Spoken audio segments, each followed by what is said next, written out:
Ya, halo teman-teman. Selamat datang di podcast Asah Diri. Di kesempatan kali ini, gue sama Vina, kita pengen memperkenalkan segmen terbaru dari podcast Asah Diri, yaitu Sabar Asri, Santai Bareng Asah Diri. So, di segmen kita kali ini, basically kita berdua bakalan ngobrolin tentang tema-tema ya yang muncul ke permukaan, yang lagi kita berdua pikirin aja, atau mungkin yang lagi Vina pikirin, yang lagi gue pikirin, dan kita ngambil format ini untuk berdiskusi tentang pikiran-pikiran tersebut.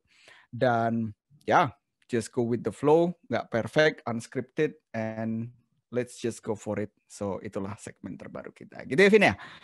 Yo, semoga bisa ini juga ya membuka perspektif yang lebih lebar lagi juga, dan teman-teman juga kalau misalkan ada masukan apa-apa, ntar bisa tulis semuanya di komentar juga di podcast ini. Yes. Selalu kayak gitu. Pokoknya intinya adalah kita berdua pengen memberikan atau pengen gimana ya? Pengen share juga gimana cara jalan pikir kita, dan kita nggak bilang bahwa kita ini benar atau kita ini salah. Justru itulah yang pengen kita naikin ke atas, yaitu saling berdiskusi, saling berbagi, saling memperluas horizon perspektif kita dan kawan-kawan lainnya. So, let's get started. Vin, Ya. gue bawa tema. Lagi mikir apa deh, Bayu?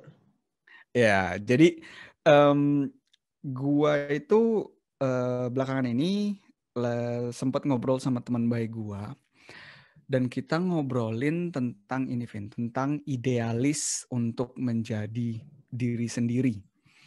Untuk menjadi diri sendiri dalam artian bisa nggak sih sebenarnya orang itu jujur kepada dirinya dan jujur kepada orang lain terus-terusan 24 jam non-stop.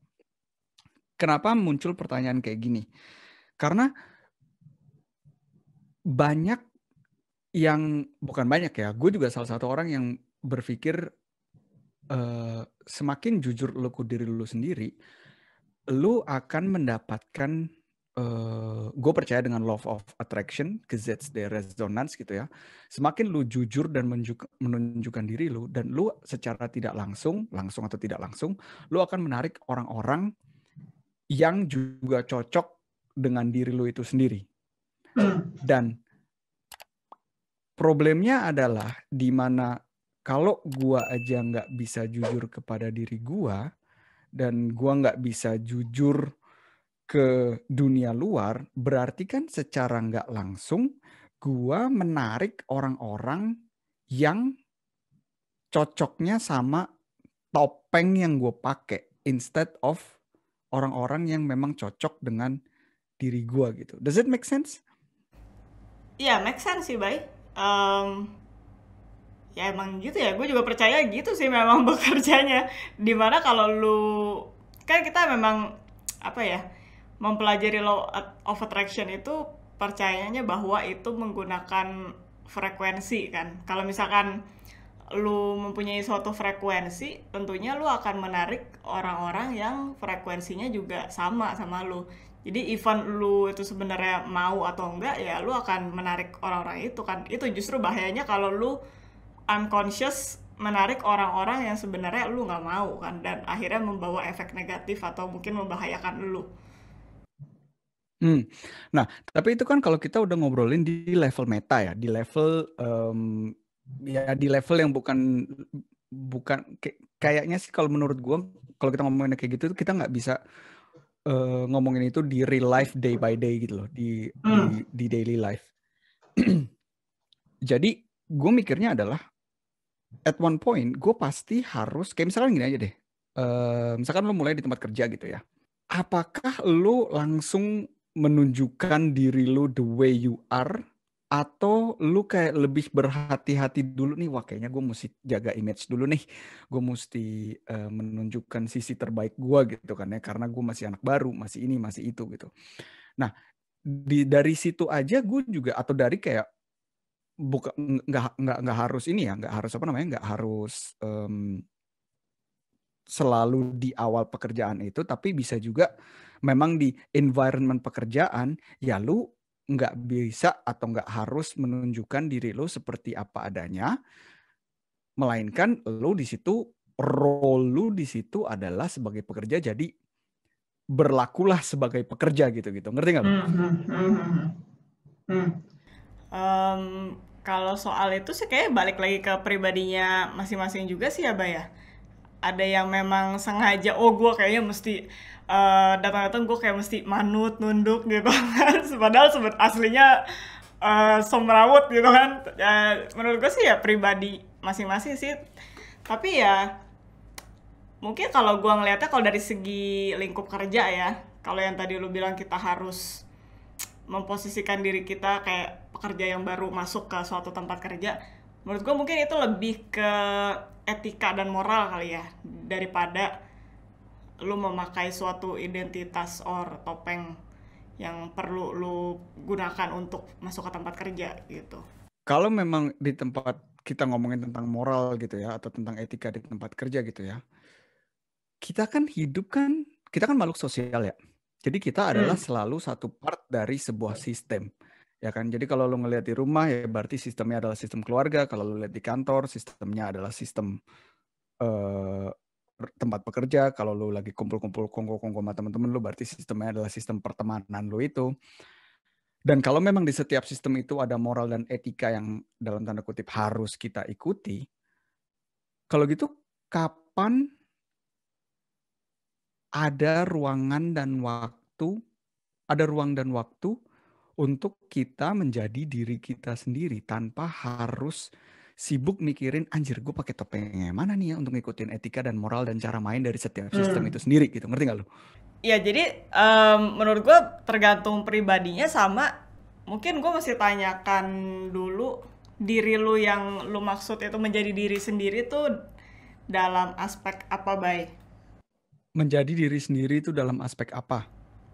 Iya, maksudnya kayak misalkan lu orangnya sebenarnya ceroboh gitu, terus lu menjadi diri sendiri, ya udah gue pokoknya emang gue orangnya ceroboh kayak gitu, ya nggak usah sok-sok. Kayak gimana maksud lu? Bukan kayak gitu. Topeng di sini yang gue maksud adalah kayak gimana ya? Salah satunya adalah kayak misalkan topeng image. Image itu dalam artian kalau misalkan gitu ya, teman-teman gue semuanya pada kongko-kongko weekend, misalnya ngopi-ngopi atau apa gitu kan. Nah, gue tuh meskipun misalnya gitu ya, meskipun gue ngerasa itu nggak cocok sama gue atau bahkan gue nggak enjoy gitu ada di situ gitu ya, tapi karena itu semua teman-teman kerja gue, gue ngerasa gue harus ngelakuin itu, jadi oh ya udah gue pakai apa namanya, gue dalam tanda kutip pakai topeng inilah untuk apa namanya, untuk biar bisa masuk ke satu lingkaran tersebut gitu. Atau topeng lain yang gue juga sering lihat tuh ya, lu melakukan semua yang agama lu suruh lu lakukan lah, contohnya misalnya kayak gitu ya. Tapi itu semua juga lu lakukan itu ya hanya sebagai image lu aja gitu loh. Dan lu tahu lu ngelakuin itu secara sadar hanya untuk image-nya doang gitu loh. Jadi pertanyaan gue adalah satu, kenapa lu capek-capek, ya kan? Dan yang kedua, yang lu mau bohongin tuh siapa dan apa yang pengen lu raih gitu loh, ngerti nggak lo? Iya, ngerti. Ya ini terlepas dari kenyataan bahwa dulu gue juga sebenarnya orang yang mengikuti arus sih, Bay. Terutama di sosial media mungkin ya, yang paling obvious. Sorry, gue juga ngasih tahu di sini bukan menyeakan bahwa gue atau lu bahwa kita terbebas dari hal ini gitu loh. Bukan. Gue tidak melihat gue sebagai si yang paling benar, yang gue nih selalu menjadi diri gue. Enggak kayak gitu kok gitu. Jadi gue mengamatinya tuh bukan hanya di orang lain juga, tapi dengan gue ngobrol sama temen baik gue in this case gitu ya. Yang muncul ke permukaan adalah gue menjadi refleksi gitu. Oh iya bener juga gitu ya. Jadi gue nih kayak ada satu idealisme di mana gue ngerasa gue nih harus bisa menjadi diri gue sendiri, dan orang yang bisa menerima gue adalah orang-orang yang gue ingin berada di sekitarnya, dan orang-orang yang nggak bisa nerima gue ya berarti kayak udah kesortir dengan secara sendirinya gitu loh. Itu pandangan gue yang satu, tapi at the other side, kalau gue pengen striving, kalau gue pengen meraih satu goal probably, terutama kalau lu ngomongin ke pekerjaan gitu ya, gue tengok ke belakang ya memang gue mengikuti cara, dalam tanda kutip, cara main apa yang society itu juga lihat secara sebagai benar gitu loh. Kayak contohnya gini aja deh, gue di Jerman, gue nggak tahu gue udah share ini atau belum gitu, tapi misalkan waktu di kantor, kalau orang Jerman kan dia sarapannya roti ya. Sarapan roti jam 9 gitu, kita biasa kumpul di tengah bareng di ruangan.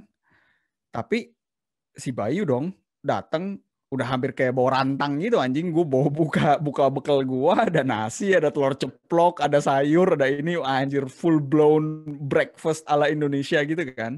Nah di situ juga bukan hanya, sebenarnya nggak ada yang melarang itu atau nggak ada yang komentar itu, tapi gue sendiri yang secara yang ngerasa kayak wah kayaknya nggak enak nih kayak gini gitu loh. Dan gue akhirnya at that point juga gue decide, oh gue ngikutin ini aja deh, ngikutin apa yang orang-orang lakuin gitu kan ya. Ya mungkin gue jadi sarapannya gue jadi bawa roti doang, roti selai atau apa gitu loh. Jadi hal-hal sekecil itu di mana menurut gue itu tuh sangat interesting buat nyadarin ini resep paling baiknya di mana ya, di mana individualisme gua, atau individualisme gue nggak tahu dikatain bener atau nggak, di mana gua sebagai individual tetap bisa being true to myself, and at the other side gue tahu bahwa gue adalah makhluk sosial gitu loh. Mungkin balik lagi tadi mundur ya ke yang soal, terlepas dari gue juga dulu mengikuti arus itu ya. Again, menurut gue itu sebuah proses sih, Bay, sampai akhirnya lu menemukan awareness gitu ya akan nilai diri lu sendiri gitu. Karena memang kenyataannya, dan yang gue percaya, kita itu memang kayak zombie berjalan gitu. Jadi memang kita cuma nyerap aja apa yang diberikan society atau mungkin ya orang tua or temen gitu kan. Jadi kita tuh jarang berpikir conscious dan bertanya kita nih sebenarnya maunya apa sih, nilai diri kita tuh apa sih gitu. Jadi karena kita pun nggak pernah mempertanyakan itu menurut gua, dan kita cuma ngeliat sekitar kita yang menaruh value-nya itu dengan misalkan kongko atau misalkan punya rumah mewah or punya jabatan tinggi, kita pun akhirnya jadi terserap ke aliran tersebut gitu. Walaupun sebenarnya ya mungkin kita di dalam hati ya kita nggak mau mengikuti itu, cuma karena kita tidak sadar ya udah ngikut aja arus yang ada gitu. Kalau pertanyaan kapan jadi individualismenya itu naruhnya di mana ya, beda-beda sih by tiap orang. Gue nggak bisa langsung pinpoint gitu ya. Misalkan kalau di pekerjaan, menurut gue itu gini sih, baik sulit ya gimana ya merumuskannya. Menurut gue itu choice sih. Kalau selama lu sudah tidak nyaman dan lu memang tahu nilai diri lu apa, bahwa nilai diri lu itu bukan bergantung pada oh ya udah ntar orang-orang ngomongin gue orang apa gitu. Ya menurut gue sih lu akan milih keputusan yang memang lu mau gitu.